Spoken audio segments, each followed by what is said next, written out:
கடலானது சீறினாலும் கடும் புயல் வீசினாலும் உதர்கரை குண்டு பாய உதிரவே சிந்தினாலும் தமிழே நீ என்னை மறந்தாலும் நான் உன்னை மறக்க மாட்டேன் என்று கூறி தமிழுக்கு என் முதல் வணக்கம்.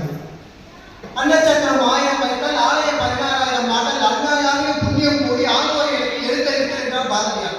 அந்த பாரதியார் சொல்லிக்கிறங்க, கல்வியை ஊக்குவிக்கும் விதமாக எனக்கு ஆலயம் மட்டும் இருக்க தெரியாது, மேடையில் போட தெரியும் என்று இங்கு மேடை அமைத்து தந்த நமது தங்க தமிழ் குடும்பத்திற்கு என் நன்றியை தெரிவித்துக் கொள்கிறேன்.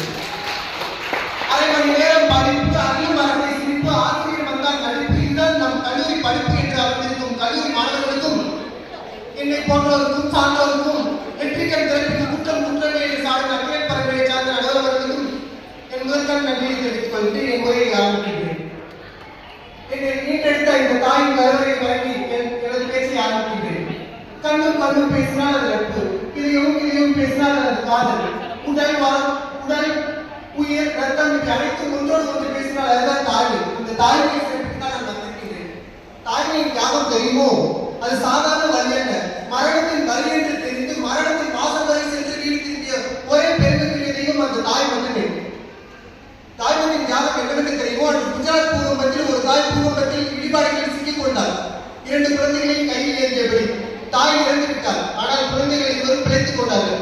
ஒரு அழகான கவிஞர் அந்த கல்லறையில் எழுதியிருந்தால், தாய் இறந்து விட்டார் ஆனால் தாய்மையோ இறக்கவில்லை என்று. தாய்க்கு மட்டும்தான் இறப்பு, அந்த தாய்மை என்ற உடலுக்கு எப்பொழுதும் இறப்பு என்பதே இல்லை என்கிறவர்கள். கடவுள் எழுதி அழகிய கவிதை தாய்மை. அந்த தாய்மையை கடவுள் எழுதி அழகிய கவிதை பெண்மை. அந்த பெண்மையை சிறப்பிப்பது என்றுமே தாய்மை. காலத்தால் அறியாத கவியரசு கண்ணதாசன் வரிகளை சொல்லியிருந்தார், அதுதான் தூய்மை, அதுதான் வாய்மை, அதுதான் நேர்மை, அதுதான் தாய்மை, அதை ஒப்புக்கொள்வதே நேர்மை. இந்த உலகில் கடவுள் எத்தனை கடவுள்கள் இருந்தாலும் உங்களோட பேசுகின்ற ஒரே தெய்வம் யார் தெரியுமா? நம்ம தாய் மட்டும்தான். உண்மையா உட்கார்ந்து யோசிச்சு பாருங்க, அந்த அருமை புரியும். அவள்கிட்ட அன்பா பேசி பாருங்க, அந்த பாசம் புரியும். ஒரு முறை வாழ்க்கையில தவறிட்டாலும் எத்தனை வருஷம் ஆனாலும் கிடைக்காத ஒரே பொக்கிஷம் அந்த தாய் மட்டுமே.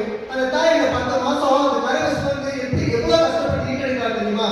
முதல் மாதம் உருவாக்கி, 2வது மாதம் உடல் பருத்தி, 3வது மாதம் உணவு மறுத்து, 4வது மாதம் உடல் சுவை ஏறி, 5வது மாதம் மூச்சிரத்து, 6வது மாதம் நீர் பருகி, 7வது மாதம் நடையாய் நடத்தி, 8வது மாதம் சுமை தூக்கி, 9வது மாதம் வலி எடுப்பித்து, 10வது மாதம் ஆனால் அந்த அறிவான குழந்தையை பெற்றெடுக்கிறார்கள். ஆனால் அந்த தாய்மையை நாம் மதிக்கிறோமா? நீங்கள் உங்கள் மனசாட்சியை தடுத்து சொல்லுங்க. தாய்மையை மதித்தால் இப்பொழுது எப்படி வந்திருக்கும் இந்த முதியோர் இல்லம்? முதியோர் இல்லத்தில் உள்ளவர்கள் எல்லாம் தாய்மார்கள் தானே? சற்றே யோசித்து பாருங்கள். ஒரு பெண்ணாகப்பட்டவர் தன் விதியை தெரிந்தாலும் அதை கூறிக்கொள்கிறார். ஆனால் யாரை என்று எவர் தெரியாத ஒரு மருத்துவரிடம் தன் முழு உடம்பை நிர்வாணமாக்கி ஒரு குழந்தையை பெற்றெடுக்கிறார் என்றால் இந்த பெருமை யாருக்கு தான் சேரும்? அந்த தாய்மை ஒருவருக்கு மட்டுமே சேரும். சாதாரண ஒரு ஊசி என்றாலே பெண்கள் பயப்படுவார்கள். அதுவும் உடம்பை வளைத்து முதுகில் ஊசி போடும்போது எவ்வளவு வலி என்று உணர முடியுமா? இந்த உணர்வை ஒவ்வொருவரும் உணர்ந்தால் தவறு என்பது எப்படி நடக்கும் நடந்தவர்களே?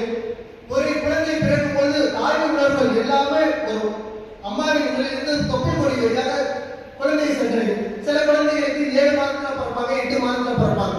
இந்த மூளை வளர்ச்சி, உடல் வளர்ச்சி பெற முடியாத குழந்தைகளுக்கு ஒரு மருந்து இருக்கு. அது அந்த மருந்து என்னன்னு சொல்லி கேட்டீங்கன்னா அதுதான் தாய்ப்பால். இந்த தாய்ப்பாலை யாராலையும் எங்கேயுமே காசு கொடுத்து வாங்க முடியாது. வீட்டுல கலந்து குடிச்சிருக்கலாம், நாத்தனார் குழந்தைங்களா, மாமியார் குழந்தைங்களா, எத்தனை குழந்தைகள் இருந்தாலும் அந்த தாய் அது ஒரு 6 மாதத்துக்கு அந்த குழந்தைக்கு தாய்ப்பாலை கொடுக்காமல் நிறுத்த மாட்டார். பாரதியார் சொல்லியிருக்காரு, வலிமை சேர்ப்பது தாய்மொழி பாடா அப்படின்ட்டு. நம்ம ராணுவ வீரர்கள் போய் போராடுறாங்களே, அந்த வீரர்களுக்கு எப்படி அந்த வீரம் வந்தது? இந்த தாய்ப்பால் முளைப்பாலில் இருந்து போன வீரம் கொண்டால் மட்டும்தான் அந்த வீரனால் அந்த நாட்டில் சென்று போராட முடிகிறது. ஆனால் நாம என்ன பண்றோம்? இப்ப உள்ள இளைஞர்களை பார்த்தீங்கன்னா தாய்ப்பாலை உட்கொண்டு புகையிலைக்கும் கஞ்சாவிற்கும் மதுவிற்கும் ஆளாகி தம்முடைய உடம்பையே பாலாக மாற்றுகிறார்கள். ஒவ்வொரு பெற்றோர்களின் தாயின் வேதனை நினைத்து பார்த்தால் இது நினைக்க தோன்றுமா? சொல்லுங்கள். இதையாக ஒன்று சொல்லிக் கொள்கிறேன். இந்த உடலை வெறுத்து உடலை மறந்து இந்த உலகத்தில் எத்தனையோ தியாகங்கள் செய்து நமக்காக ஈண்டெடுத்த தாயை ஒருபோதும் நம் வாழ்வில் மறக்கக்கூடாது என்று கூறி எனது உரையை நன்றி. நன்றி ஐயா. அதனைத் தொடர்ந்து